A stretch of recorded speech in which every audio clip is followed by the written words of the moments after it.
Okay, so I've just talked you through the 5 pillars of inflammation.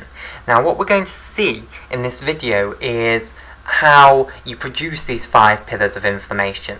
Now we're just going through the type 1 activation of endothelial cells, which remember is this very quick response of the endothelial cells to certain pro-inflammatory molecules such as histamine.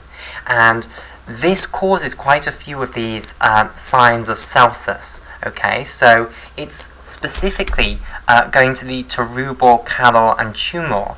And now we can see at least 2 of these coming into their own.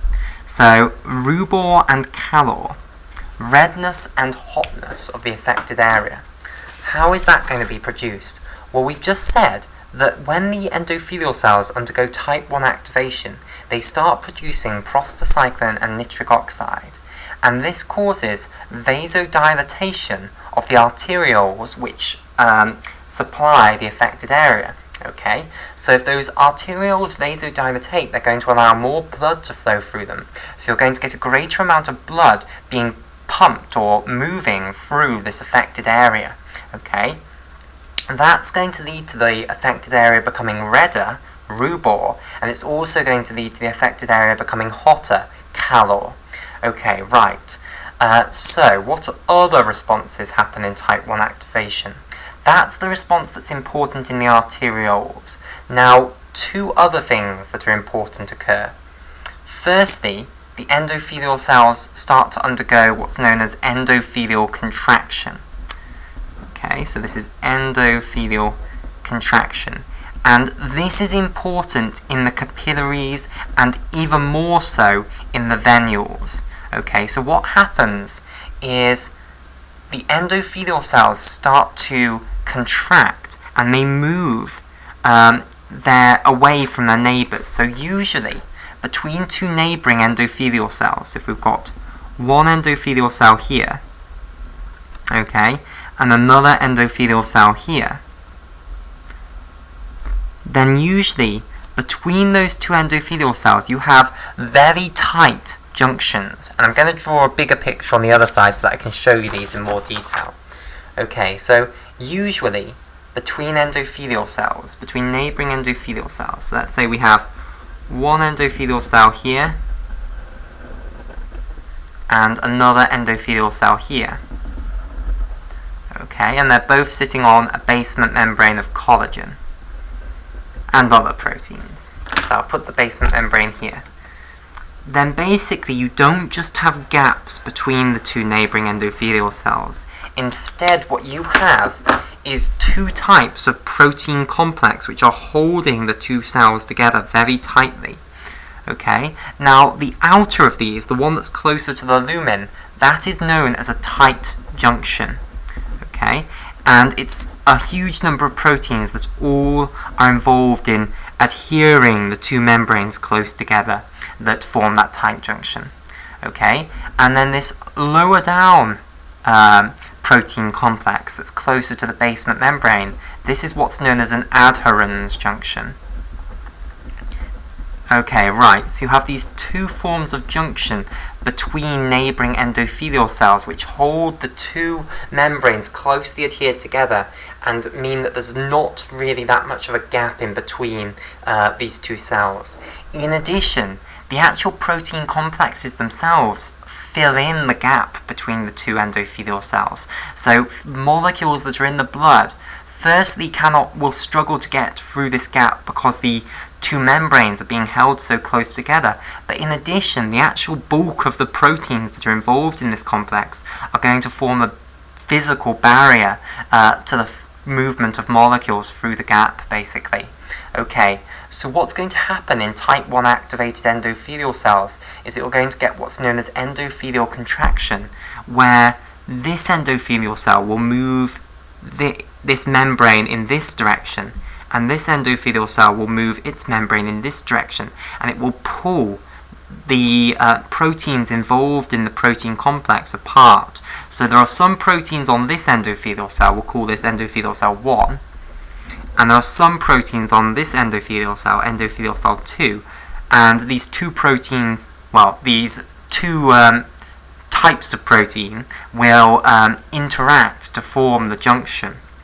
Okay, so what will happen when both of them contract is that this endothelial cell will take back its proteins, and this endothelial cell will take back its proteins, and they'll just come apart. So the tight junctions and the adherens junctions will move apart, and you'll open up a gap between the endothelial cells. Okay, so that's what's meant by endothelial contraction. Now this will be occurring in the capillaries and the venules. So in the capillaries and the venules, you will be opening up these gaps between neighbouring endothelial cells. And what this allows is it means that fluid and also proteins within the blood can move between the endothelial cells out into the interstitial space. Okay, now these holes are not quite big enough for cells or platelets to move through, but it is big enough for proteins that are within the blood to move through. Okay, and certainly fluid from the blood will move through. So you're going to get fluid and proteins moving from the blood into the interstitial fluid, and this will form what's known as an inflammatory exudate. So this fluid and proteins that are moving out of the blood into the interstitial fluid, this is called an inflammatory exudate, or merely just an exudate. Okay, now this is what's going to cause swelling of the inflamed area, the tumour of the 5 pillars of inflammation. Okay, so this is responsible for this pillar of inflammation. Okay, right, now what is the purpose of forming an inflammatory exudate? Well, basically you bring in a huge number of proteins from the blood plasma into the interstitial fluid. Okay, and two important classes of proteins are firstly the complement proteins, which are capable of actually attacking bacterial cells themselves. So these are brought in to actually attack the Staphylococcus aureus that is infecting our tissue, basically. And also you'll bring in the coagulation factors. Whoops, that should be a O, not an A. Coagulation factors. And what will happen is when you bring coagulation factors out from the bloodstream, you probably know what's going to happen. I've done many videos on the coagulation cascades now in this playlist. What will happen is you will set off both the intrinsic and extrinsic coagulation cascades, because the coagulation factors usually reside within the blood. Okay, now in the bloodstream, all they see is the other components of the blood and the apical membranes of the endothelial cells.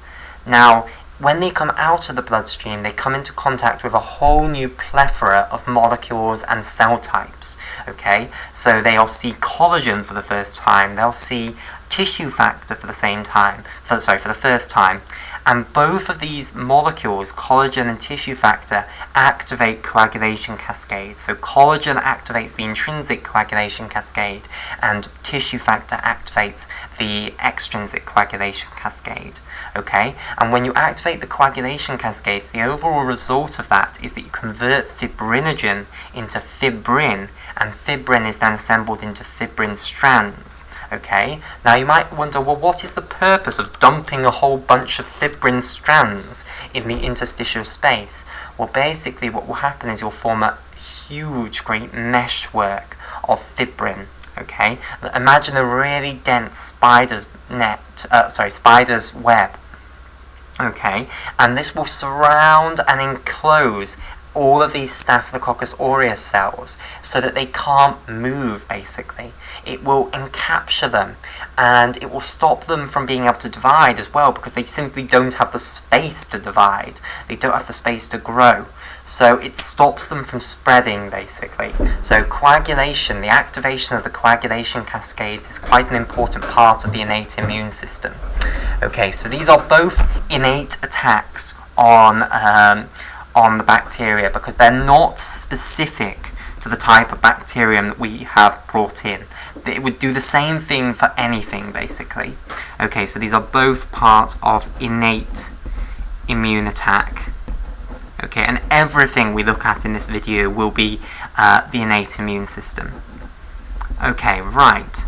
So, that's the endothelial contraction that you get in type 1 activation.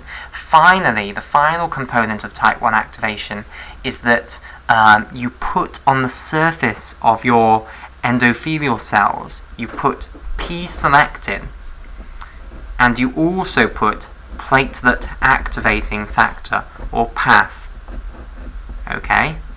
And these two molecules together are capable of recruiting neutrophils. So let me show this.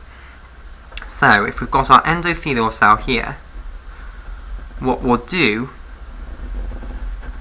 is we'll put on the apical membrane, we'll put P-selectin,